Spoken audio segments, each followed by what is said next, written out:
Hello everyone, how are you? Welcome back to Reading Through the Generations. I have 2 book tags for you this week. I have intended to get these out in a more timely manner, but time just keeps slipping on by. So I apologize to the book tag creators and really lovely booktubers that have tagged me. The lovely Daniela from Uncommon Reader and Charles from CG Rated Books. Thanks so much for including me on these really fun book tags. I do apologize for how tardy I am to getting these filmed and put out. I'm going to start off with the behind the scenes book tag, which was originally created by Robert G. of Reader of Books. His first question is, when recording a post, do you read from a prepared script or do you refer to notes, a broad outline, or speak extemporaneously? All the above. I love the process of preparing for the videos I make. I like the process of thinking about them, from getting all my books together, writing my thoughts down on paper, getting to reflect on all the books I've read and to share with you all. And it also depends on the type of video I make. The bookish chat videos that I film with my mother-in-law, Carol, whenever she's in town visiting, those are all ad-lib videos where I have a set of questions, such as my seasonal wrap-up videos. Those tend to be the longer videos that I make. Those I do like having my thoughts down as a bullet point that I can refer back to. The next question is, do you edit before you post, deleting misspeaks, mispronunciations, and other common public speaking foibles? Yes, my videos are edited, and I try really hard when I'm filming. I try to keep the ums and the voice clearing to a minimum, and I do edit them out. The next question is, have you ever edited a post after posting, and have you ever deleted an entire post? Yes to both. I know when I first started, there have been a couple videos where the voice, the sound was off, and so I've deleted those. And then the next question is, are there certain topics you avoid, things you regard as too personal or too controversial? Yes, the personal details I will not disclose.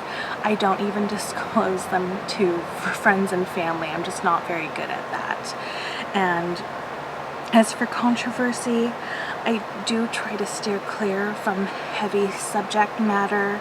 I myself will get very emotional and upset when it comes to politics and the heartbreaking things that are going on as we speak, and that's just the person I am, and you all are perfectly aware and have your own means of getting that kind of information. I'm not a journalist or a political scientist or academic, and this channel is purely for escape and to connect about books. So yes, I do avoid certain topics because no one who chooses to be here needs to hear about it from me. The next question is, do your posts include graphics, special lighting, music, or other design enhancements? I don't have any special equipment, and I don't know how to do any special design enhancements other than inserting, book cover images, and there are times where I'll insert music into my videos, especially when I have garden clips. I don't even have a special filming light. I should probably invest in one, especially during the darker months of winter here in the Pacific Northwest. always a bee there. Yeah, I sit at my dining room table because there's a window, and sometimes I forget to even turn on the overhead light in that room.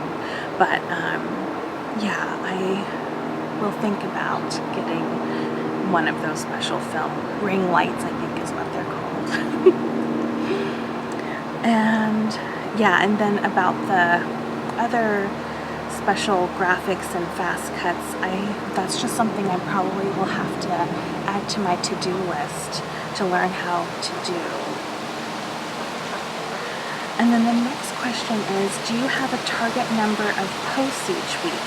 Yes, I try to aim to publish at least one video per week. Usually on the weekends is when I get to film. The next question is, are there certain themed posts you contribute to regularly, such as Poetry Thursday or What Are You Reading Wednesday? Well, I've never heard of these ones before, and I feel like I'm really missing out on them. I might have to start participating in the Poetry Wednesday because that sounds like a lot of fun. If I was a faster reader, then absolutely you could count me in on those weekly wrap-up videos. Oh, hi, duckies. Hi. What you doing? The ducks decided to join in on the book tag. They're just hanging out. Hi, girls. Looking for studs? I hope they're not too distracting, guys. But anyways,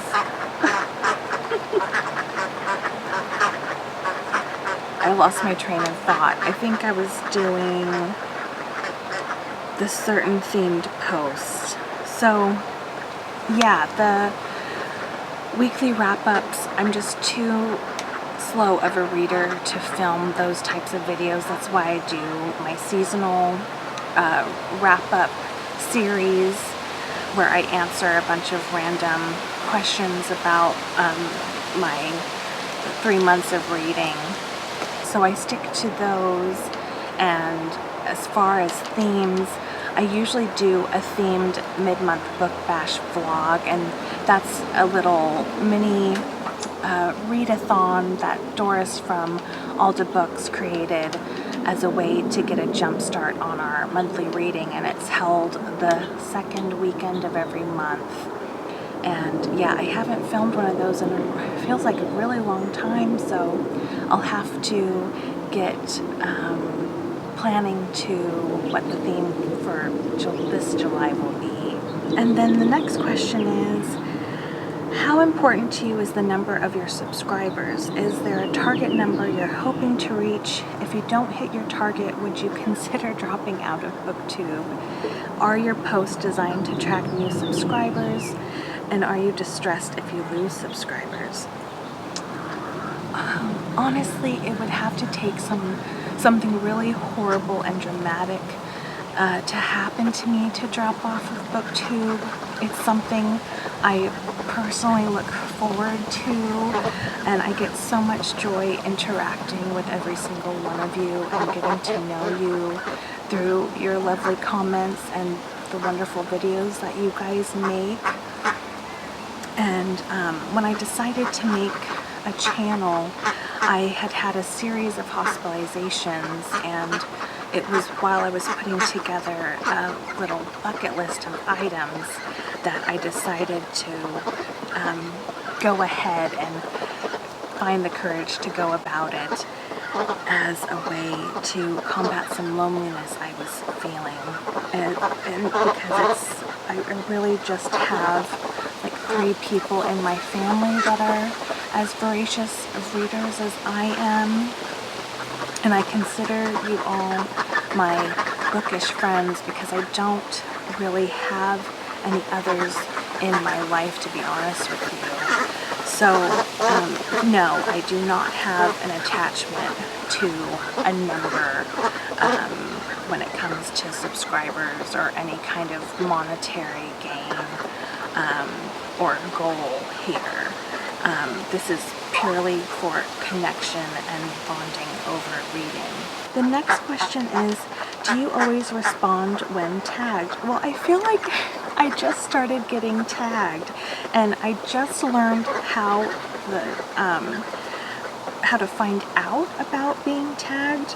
So yes, absolutely, I will respond, and I enjoy filming these types of videos because I get to discover new channels this way and making friends this way. I think it's just absolutely wonderful. And the next question is, do you respond to viewers' comments?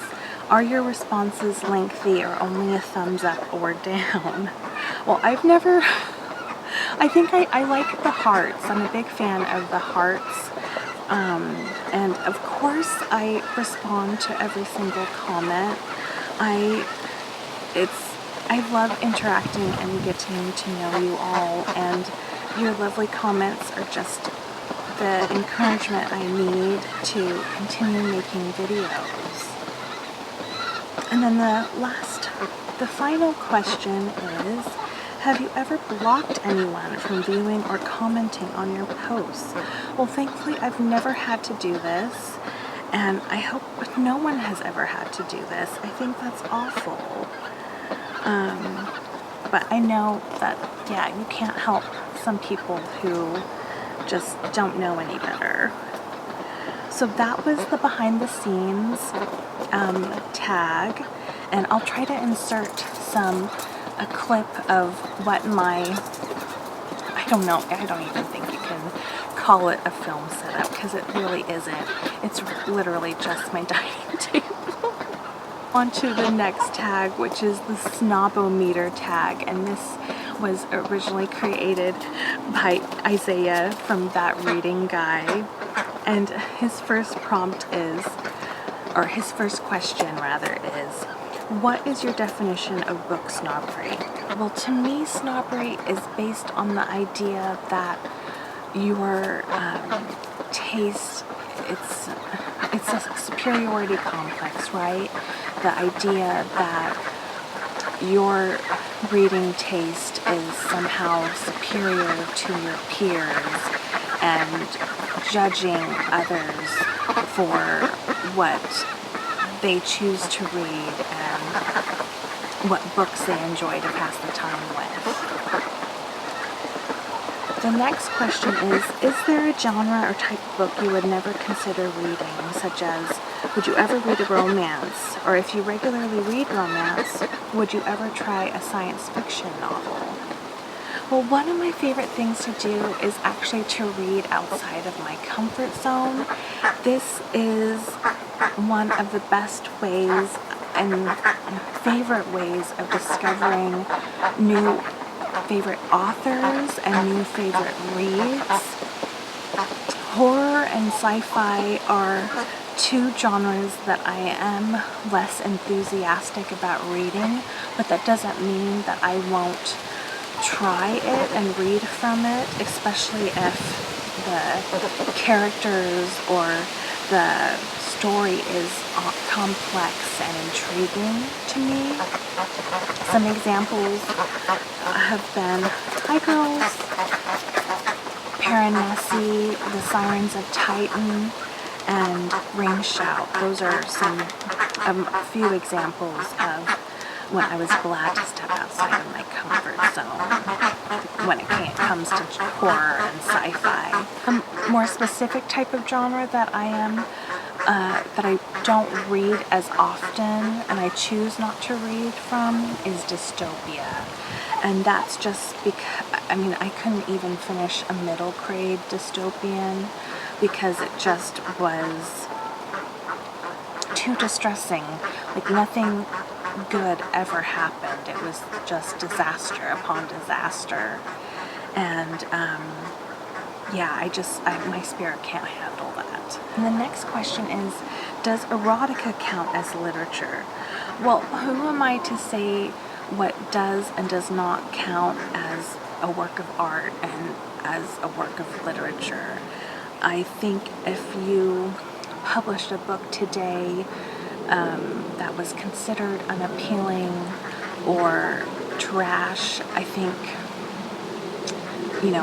50 or even 100 years from now, someone could potentially be analytical about your offering and reflect on what you had to say about humanity, our society, and the world in which you wrote about. Erotica, by its nature, tends to tell us things about our society that might not be explored in more conventional art and literature. And our view of what counts as erotica probably shifts over time as social norms change as well. So judging it to have less artistic value than other types of media, it just seems like a futile effort. The next question is it better to read classic books than popular bestsellers? So I think both types have strengths, and there are fascinating and interesting things we can learn both about ourselves and about society from contemporary works and works that are classified as, modern or even classics. And I think a lot of classic books were popular books when they, at one point anyway. The next question is, have you ever bragged about reading a classic in order to sound smart? No, because what would I say about it? The next question is, do audiobooks count as reading? What about comic books or graphic novels? Absolutely, they count as reading. You're engaging your mind and putting your own life on hold for X amount of time that you're spending with, a comic book or a graphic novel or an audiobook. So yeah, all those count as reading. And the next question is, have you ever looked down at someone for reading a popular fluff book? For example, a self-help book or celebrity memoir. I enjoy them. They're not